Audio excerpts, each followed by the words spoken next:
I'm Katie Barrett at The Wall Street Journal. If you're one of the many people who hates typing on an on-screen keyboard, that is, using a glass screen and tapping away, you are not alone. This is a very common problem and one of the most frustrating things for people who use iPhones and Android phones with these types of keyboards. So this week I took a look at a couple apps that make this process a little easier. I tested out SwiftKey 3, which is a $3.99 app from the Android Google Play Store, and I also took a look at something called SnapKeys SI.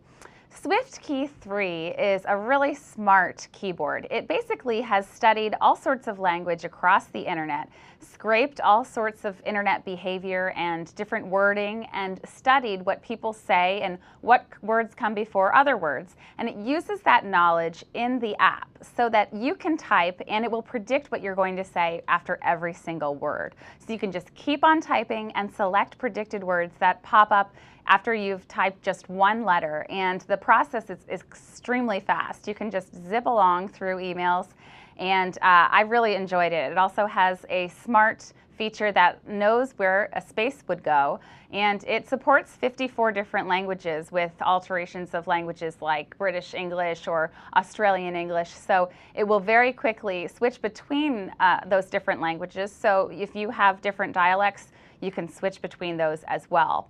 So I really enjoyed using this keyboard. It was easy to pick up and very intuitive. I tested out SnapKeys SI, and this is a new keyboard, a very different concept. It kind of throws the whole idea of a QWERTY keyboard out the window, and in place of that layout gives you 4 different squares and just 12 letters on those squares. And this sounds quite bizarre, and it is, and you really just have to tap on these squares to create your words. So if you don't see one of the letters you want on a square, you tap the center of the screen where there are no letters and hope that this engine that's used in the app gets the word right that you're trying to spell. In many cases, this took a real learning curve. I had to try a lot of different words before it got it right, and I was sort of desperately hoping to see a QWERTY keyboard layout after I used it for a while. So if you really want to try learning something very different, SnapKeys SI might be the way to go. It is attractive in that it doesn't take up a lot of screen space on the bottom of your screen. It only has these 4 squares. Another nice feature is that it basically allows you to use your thumbs, which could be thicker fingers, and you never really miss where you're trying to tap. So that's also a bonus. I got a chance to get my hands on the BlackBerry 10 keyboard very quickly, and this will be coming out on January 30th. They've incorporated some very cool new technology in this.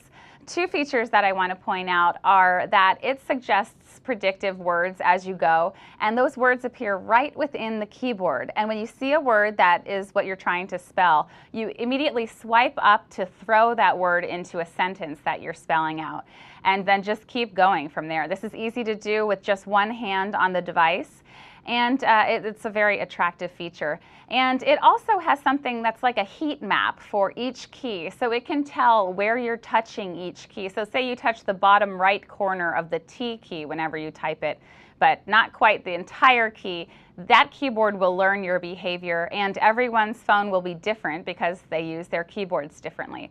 So there are options out there if you're frustrated with the process of typing on glass and making mistakes and constantly having to look down as you walk and use your phone. I'm Katie Barrett at The Wall Street Journal.